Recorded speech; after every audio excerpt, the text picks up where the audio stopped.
Kari. Hi, I'm Steve. And I've been vegetarian for 23 years. And today I'm very excited because we're going to be vegan cooking. Usually I don't do the cooking in our house. It's Steve who usually does it, but he's going to show me some healthy recipes that will be easy enough for me to make. Yeah, I'm pretty excited to show you how easy this is to do, and also how healthy it is, how inexpensive, and that you can also have a lot of fun with it, with a lot of these alternatives to kind of the plant-based stuff. Mm-hmm. So all of the food that you see on the table is okay for me to eat as a vegetarian, but once we're vegan cooking, some of these things cannot be used. So for example, butter is obviously dairy, so we're not going to use that. Eggs, I love eggs. Steve cannot have them, so we'll get rid of those. And then feta cheese, which is made from goats, is not vegan. And also milk, which I happen to like as well, is not vegan. So those stuff is all animal-based, and what I do with a plant-based diet is I look out for substitutes for a lot of those products. Instead of dairy-based butter, there's a lot of products out there. One that we really like, especially when we bake with, is Earth Balance. We've got even some substitutes that you have for your cooking, cream cheese and the sour cream. There's no dairy in them, and they're great for making sauces. They thicken up your sauces, and if you're kind of making like a vegetarian hollandaise. The word vegan has vegetable right in front of it, so what we try to do is incorporate plenty of fresh fruits, fresh vegetables, and organic. It's summer, and you're going to get a lot of that in there. Like we were saying, instead of cheese, this is based all plants. Also all plants. And instead of using butter, we use a lot of oils, particularly canola oil, but you could also try sunflower oil or olive oil. And something that a lot of folks cook with is honey. What I prefer, and that we've learned to use, is agave, which is plant-based. It's actually from cactus or cacti, and it's a great substitute. Anywhere you use honey, think about using this, even in your tea. All right, so now that we know what's vegan and not, let's get started.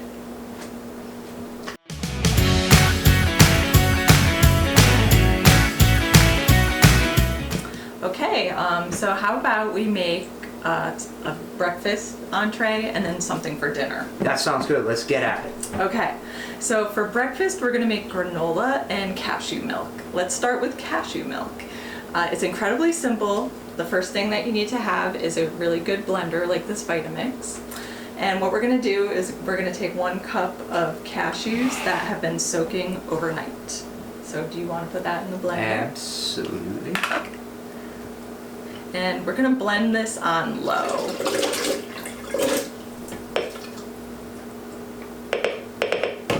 Make sure you put the top on first. A couple of stragglers. Good luck, my friends. Thanks. Okay, so we're going to put this on low. Would you mind helping me? Oh, I got it. Right. Good job. And I guess you want it to have a good consistency. Ready to go high? Okay.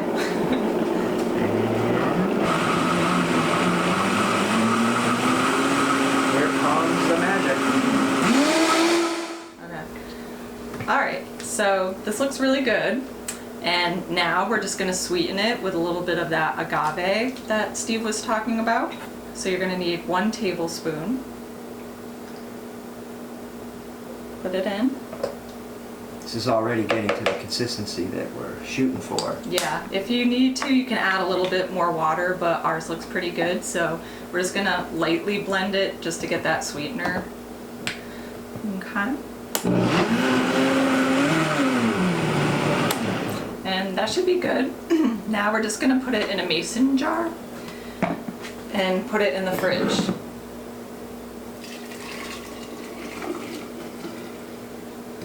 Looks really awesome. Yeah. That'll be good with the granola.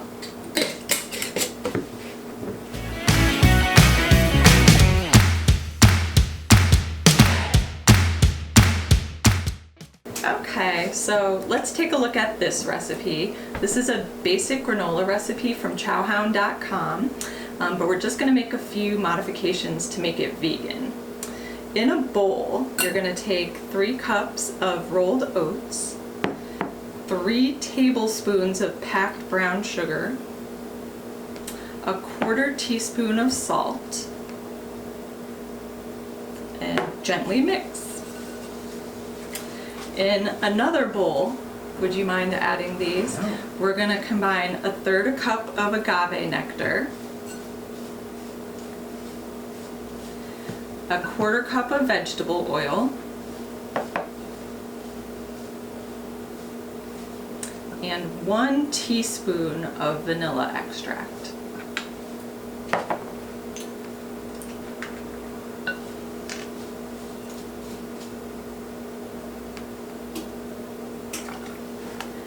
Then we're gonna pour the liquid into the oats and combine.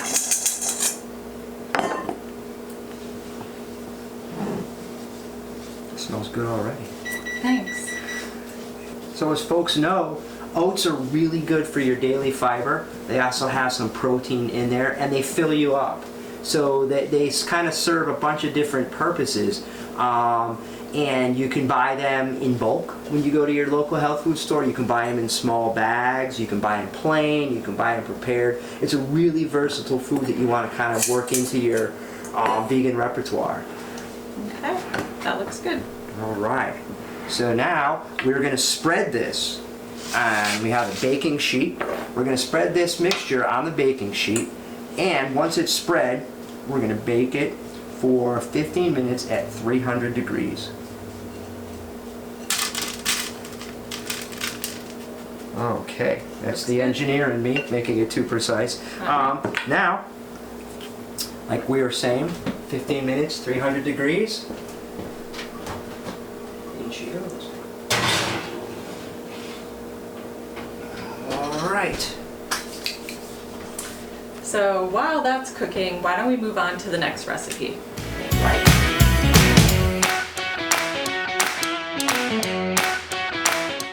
It's hard to believe, but this one is even easier. For our casserole, we're going to mix a few of these ingredients from the garden or the farmer's market. The first thing we're going to put in the dish is 2 chopped potatoes.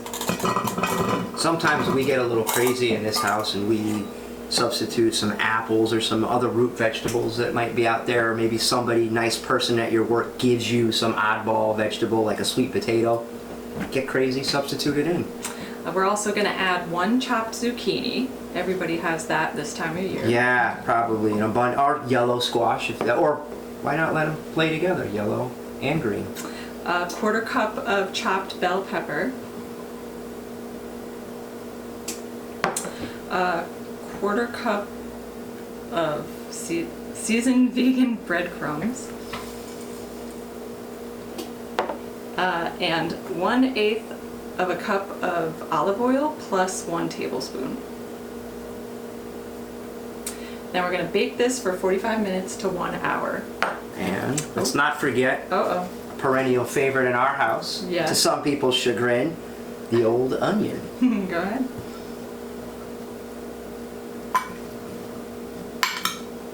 Because you got to admit, when you go to a house and you smell something cooking and there's onion in it, you're like, that house smells very homey. Mm-hmm. Yeah, so this will be good with our granola and cashew milk. All right, so we're gonna bake it at 400 degrees for 45 minutes to 1 hour. Easy enough.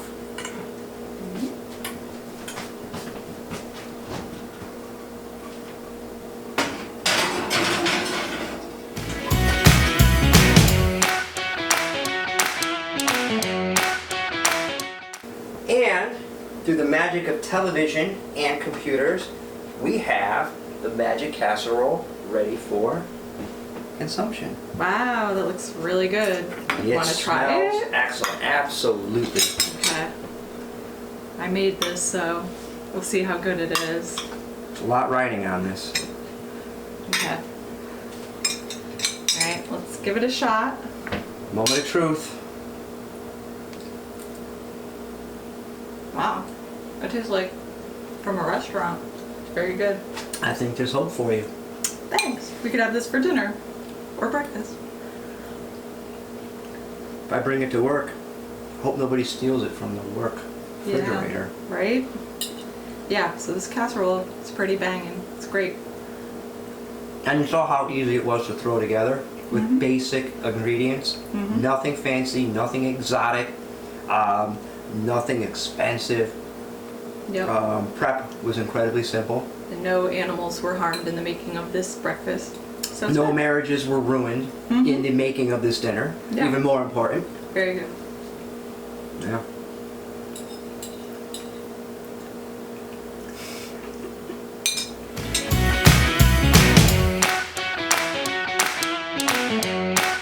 Alright, sounds like our granola is ready. Oh yeah, and it is. It smells absolutely delicious.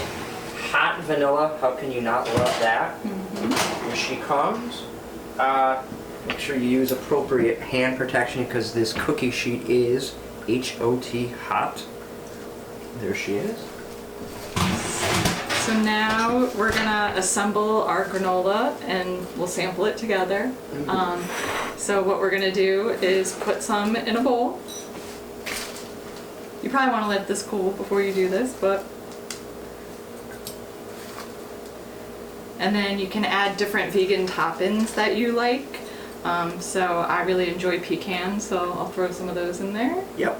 And if you are vegan or thinking of going vegan, nuts are going to become a really good friend of yours because they are a surprisingly good source of. A lot of times people say, "Hey, vegans, where do you guys get your proteins?" Nuts. Very easy. Also a good source of really good essential fats and oils that are in there, and they're healthy. So people say nuts are fatty. No, they're really good for you.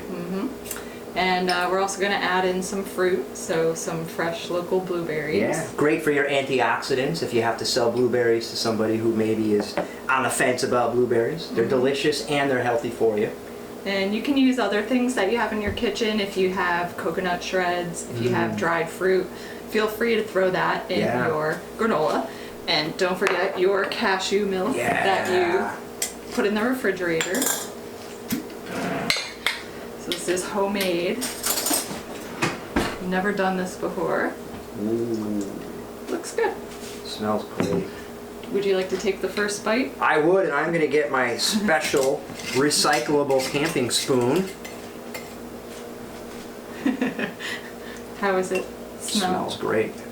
Cashew, you can smell the cashew. So you're getting the additional nuts from the cashew milk, plus there's nuts in there. That's a great dessert. Can I try? Absolutely. Thanks. You may use the camping spoon. Thanks. Very good. How easy was that to make? On a scale of 1 to 10, an 8 for me, but for everyone else it would be a 2. But yeah, it was great. So that makes a great dessert, and it makes a great breakfast or snack during the day, or you can have it for lunch. If you feel like this isn't thick enough, you can always throw in some muesli. For friends of ours out there who have traveled to Europe and they don't know, they are exposed to muesli for the first time, muesli is very, very great for you. It would be terrific in here. Raspberries are big this time of year. Right now, we're filming in the middle of July.